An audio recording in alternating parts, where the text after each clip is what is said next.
வந்து ஒரு important theorem. இது என்ன அப்படின்னா, இப்போ வந்து A1, A2, A3 up to ANன்றது வந்து ஒரு கவுண்டபிள் செட்ஸ் அப்படின்னு வச்சுக்கோம். ஓகேவா? ஸோ அதுக்கு முன்னாடி கவுண்டபிள்னா என்னன்னு சொல்லணும் இல்லையா? ஓகே. ஸோ கவுண்டபிலிட்டியை பற்றி தெரிஞ்சுக்கிறதுக்கு ஃபஸ்ட்டு நம்ம வந்து ஒன் டு ஒன் ஃபங்க்ஷனை பற்றி தெரிஞ்சுக்கணும். ஒன் டு ஒன்னா நமக்கு ஏற்கனவே தெரியும். இப்போ வந்து ஏலேருந்து பிக்கு ஒரு ஃபங்க்ஷனை டிஃபைன் பண்ணியிருக்காங்க அப்படின்னா, அந்த ஃபங்க்ஷனை நம்ம ஒன் டு ஒன் எப்போ சொல்லுவோம்னா, f(a1) = f(a2) implies a1 = a2. இது வந்து மாடர்ன் அல்ஜிப்ரால நம்ம எப்படி படித்தோம்? f(x) = f(y) implies x = y அப்படின்னு படித்தோம். அப்படி இருந்ததுன்னா f வந்து 1 to 1 அப்படின்னு படித்து b = f(a1) அப்படின்னு சொல்லி படிச்சிருப்போம். ஓகேவா? அடுத்தது இன்வர்ஸ் ஆஃப் த ஃபங்க்ஷன் பற்றி தெரிஞ்சுக்கணும். ஸோ இப்போ வந்து ஏலேருந்து பிக்கு ஒரு ஃபங்க்ஷன் டிஃபைன் பண்ணியிருக்காங்க அண்ட் அந்த எஃப் வந்து 1 to 1 அப்படின்னா, அப்போ அந்த ஃபங்க்ஷனுடைய இன்வர்ஸை எப்படி டிஃபைன் பண்ணுவாங்கன்னா, f(a) = b நமக்கு தெரியும். இங்கே இருக்கிறதா அப்படியே திருப்பி எழுதி வச்சுக்கோங்க, கன்ஃபியூஸ் பண்ணிக்காதீங்க. f(a) வந்து b. அதாவது இது சிம்பிளாக சொல்லணும்னா, இப்போ வந்து இங்கே ஏ இருக்குது, இங்கே பி இருக்குது. இது இங்கே வந்து ஏன்ற எலமெண்ட் இருக்குது, இங்கே வந்து பின்ற எலமெண்ட் இருக்குதுன்னு வச்சுக்கோம். அப்போ இந்த ஏவை ஃபங்க்ஷனில் போடும்போது, அவங்க ஒரு ஃபங்க்ஷன் கொடுத்துருப்பாங்க இல்லையா, அந்த ஃபங்க்ஷனில் நீங்கள் ஏவை போடும்போது உங்களுக்கு வர ஆன்சர் பி. ஓகேவா? இதுதான் இங்கே கொடுத்துருக்காங்க, f(a) = b அப்படின்ட்டு. அப்போ இங்கே இருக்கிற இந்த எஃப்ஐ வந்து இந்த பக்கம் போச்சுன்னா என்ன ஆகும்? எஃப் இன்வர்ஸ் ஆகுமா? அப்போ f inverse of b = a வா?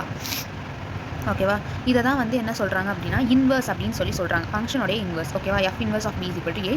b வந்து என்ன அப்படின்னா ரேஞ்ச் ஆஃப் எஃப் அப்படின்னு சொல்கிறாங்க. அந்த ஃபங்க்ஷனுடைய ரேஞ்ச் தானே பி. பி வந்து அந்த ஃபங்க்ஷனுடைய ரேஞ்சில் தான் இருக்கணும் அப்படின்றாங்க. ஓகேவா? ஓகே. சப்போஸ் இப்போ வந்து நம்ம வந்து ஒரு ஃபங்க்ஷன் எடுத்துக்கிறோம், ஏலேருந்து பிக்குள்ளார ஒரு ஃபங்க்ஷன் எடுத்துக்கிறோம். அந்த ஃபங்க்ஷன் வந்து 1 to 1 அப்படின்ட்டு சொல்லிட்டாங்க அப்படின்னா, ஓகே 1 to 1 அப்படின்னு சொல்லிட்டாங்க அப்படின்னா, அந்த எஃப்ஐ வந்து என்னன்னு சொல்லுவாங்கன்னா 1 கரஸ்பாண்டன்ஸ் அப்படின்னு சொல்லுவாங்க. ஆக்சுவலாக வந்து நான் புக்கை ரெஃபர் பண்ணி தான் இதில் சொல்லிகிட்டு இருக்கேன், ஏன்னா இதில் கொஞ்சம் மிஸ்டேக்ஸ் இருக்குது. இப்போ வந்து எஃப் வந்து 1 to 1 இருந்தது அப்படின்னா, எஃப்ஐ வந்து என்னன்னு சொல்லுவாங்கன்னா 1 to 1 கரஸ்பாண்டன்ஸ். ஓகேவா? அப்படின்னு சொல்லுவாங்க. ஓகேவா? இதோட அந்த ஒரு சென்டென்ஸ் முடியுது. ஐ மீன் ஃபுல் ஸ்டாப் வச்சிடணும் இந்த இடத்துல. இது வந்து இப்படி வராது, அப்படி வரும். ஃபுல் ஸ்டாப் வச்சுட்டு இஃப். ஓகேவா? இஃப் அந்த ஏக்கும் பிக்கும் நடுவில் 1 to 1 கரஸ்பாண்டன்ஸ் இருந்தது அப்படின்னா, அந்த ஏவும் பியும் வந்து ஈக்யூவேலண்ட் அப்படின்னு சொல்லுவாங்க. ஓகேவா? ஏவும் பியும் வந்து ஈக்குவலண்ட் அப்படின்னு சொல்லுவாங்க. அண்ட் இதில் ஒரு சில நோட் என்ன அப்படின்னா, ஒவ்வொரு செட் ஏவுமே அதுக்கு ஈக்குவலண்ட்டாக தான் இருக்கும். ஓகேவா? அண்ட் சப்போஸ் ஏவும் பியும் ஈக்குவலண்ட்டாக இருந்ததுன்னா பியும் ஏவும் ஈக்குவலண்ட் தான். அதே சமயம் ஏபி ஈக்குவலண்ட்டாக இருந்து பிசி ஈக்குவலண்ட்டாக இருந்ததுன்னா அப்போ ஏசி வந்து ஈக்குவலண்ட்டாக தான் இருக்கும். இது வந்து உங்களுக்கு என்ன தோணுது? இது வந்து ஆக்சுவலாக சிமிலர் டு மாடர்ன் அல்ஜிப்ரால ஈக்குவலன்ஸ் செட்ஸ் இல்லை ஈக்குவலன்ஸ் ரிலேஷன் படித்தோம் இல்லையா, அதே மாதிரி தான் இதுவும். எந்த வித்தியாசமும் இல்லை. இங்கே ஈக்குவலண்ட் டு இட் செல்ஃப்னா இது என்னது? ரிஃப்ளெக்ஸிவ். ஓகேவா? இது வந்து என்னது? ஏபி ஈக்குவலண்ட்னா பிஏ ஈக்குவலண்ட், அப்போ இது சிமெட்ரிக். ஓகேவா? அடுத்தது இது என்னது? ஏபி ஈக்குவலண்ட் பிசி ஈக்குவலண்ட், அப்போ AC. Sorry for the interruption. So அது வந்து ட்ரான்சிட்டிவ். ஓகேவா? ட்ரான்சிட்டிவ் ரிலேஷன் மாதிரி இருக்கா? ஸோ இது மூணுமே இருந்ததுன்னா அது என்னன்னு சொல்லுவோம்? ஈக்குவலன்ஸ் ரிலேஷன் சொல்லுவாங்களா, அந்த மாதிரி தான் இதுவும். எந்த ஒரு பெரிய வித்தியாசமும் இல்லை. ஓகே. இதே கவுண்டபிள் செட் அப்படின்னா என்னென்னா, இப்போ வந்து ஒரு செட்டை நம்ம எப்போ கவுண்டபிள் அப்படின்னு சொல்லுவோம் அப்படின்னா, அதாவது இப்போ ஒரு செட் ஏ அது வந்து கவுண்டபிள்னு எப்போ சொல்லுவோம் அப்படின்னா, அது வந்து equivalent to set I of positive integers. So ஐன்றது செட் ஆஃப் பாசிட்டிவ் இன்டீஜர்ஸ். அந்த ஐயோட ஈக்குவலண்ட்டாக இருந்தால் தான் வந்து அந்த செட் ஏவை நம்ம கவுண்டபிள் அப்படின்னு சொல்லுவோன்றாங்க. ஓகேவா? பாசிட்டிவ் இன்டீஜர்ஸ் செட்டோட ஈக்குவலண்ட்டாக இருக்கிற செட்டை தான் வந்து நம்ம என்னன்னு சொல்லுவோம்? கவுண்டபிள் செட் அப்படின்னு சொல்லுவோம். அன்கவுண்டபிள் செட்டுன்றது இன்ஃபனைட் செட் அப்படின்னு சொல்கிறாங்க. அது வந்து நாட் கவுண்டபிள் அப்படின்னு சொல்கிறாங்க. ஓகே. ஸோ இப்போ பேக் டு த தியரம். என்ன சொல்லியிருக்காங்க? பிளராகாத என்ன சொல்லியிருக்காங்க? A1 A2 up to AN இது வந்து கவுண்டபிள் செட்ஸ் அப்படின்னு கொடுத்துட்டாங்க. அப்போது union of n is equal to 1 to infinity capital AN, sorry for the mistake, union of n is equal to 1 to infinity AN is countable அப்படின்னு நம்ம prove பண்ணணும். ஓகேவா? அவங்க என்ன சொல்லிட்டாங்க? A1 A2 up to AN வந்து countable செட்ஸ்ன்னு சொல்லிட்டாங்க. இதோட யூனியன் வந்து கவுண்டபிள் அப்படின்னு நம்ம ப்ரூவ் பண்ண போகிறோம். இதுக்கு நான் இங்கே இருக்கிற ப்ரூஃபை விட புக்கில் இருக்கிற ப்ரூஃப் கொஞ்சம் ஃபாலோ பண்ணுறேன், அது கொஞ்சம் புரிகிற மாதிரி இருக்குது. ஓகேவா?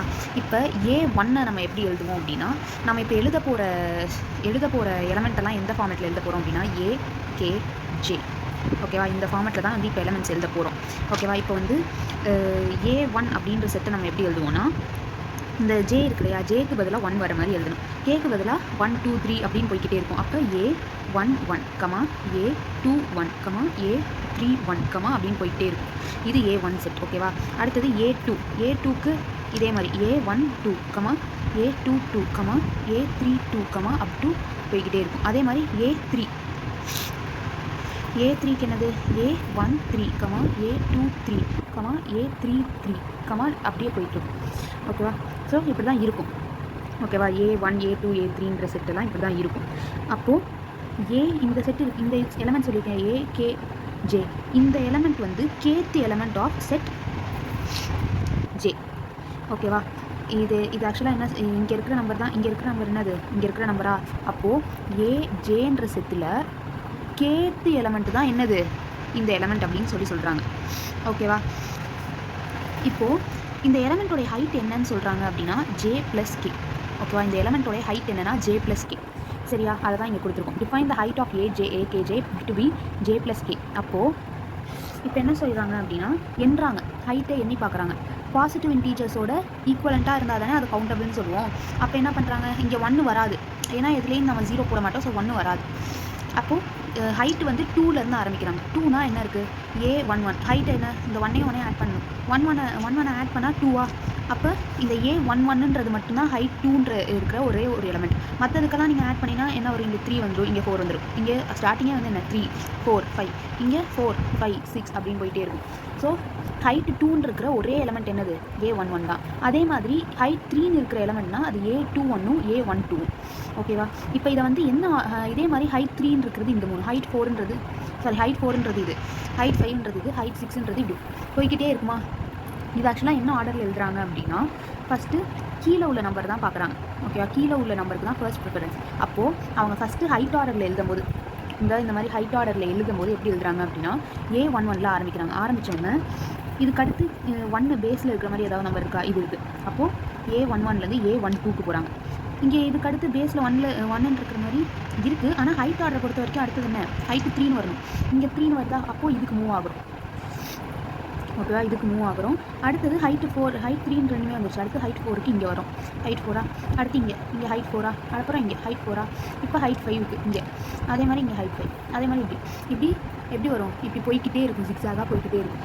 அந்த இது கொஞ்சம் மட்டும் எழுதுனா போதும். இப்போது இங்கே வந்து ஏற்கனவே வந்த எலமெண்ட்ஸ் வந்துருச்சுன்றதுனா அதை நம்ம ஆட் பண்ண தேவையில்லை, ரிமூவ் பண்ணிடலாம். ஓகேவா? ஸோ இப்படியே நம்ம ஒன்று ஒன்றா போட்டுட்டோம்னா என்ன அர்த்தம், இங்கே இருக்கிற எல்லா எலமெண்ட்ஸையும் நம்ம போட்டுட்டோம் தானே அர்த்தம். ஏற்கனவே அது கவுண்ட் ஆகிடுச்சுன்னு தானே அர்த்தம். ஸோ அதனால தான் என்ன சொல்கிறாங்க, union n = 1 to infinity an is countable அப்படின்னு சொல்லி முடிச்சிடுறாங்க. அதாவது நம்ம இங்கேருந்து இப்போ நான் பிக்டோரியலாக போட்டேன் இல்லையா, இது ஆக்சுவலாக பிக்டோரியல் ரெப்ரசன்டேஷன். ஓகேவா? இப்படி நான் பிக்டோரியலாக போட்டிருக்கேன் இல்லையா, இதே வந்து நான் இப்படி எழுத ஆரம்பித்தேன்னா ஒவ்வொன்றா நான் கவுண்ட் பண்ணிக்கிட்டே தான் இருப்பேன். கரெக்டாக யோசிச்சு பாருங்கள், நான் கவுண்ட் பண்ணிக்கிட்டே தான் எழுதிட்டு இருப்பேன். இந்த இத்தனாவது எலமெண்ட்னு எண்ணிட்டு எழுதிட்டு தான் எழுதிட்டு இருப்பேன். அப்போது இது ஆட்டோமேட்டிக்காக கவுண்டபிள் தானே, இதுதானே யூனியன் வந்துடுச்சா? இவ்வளோ தான் வந்து யூனியன் ஆஃப் கவுண்டபிள் 6.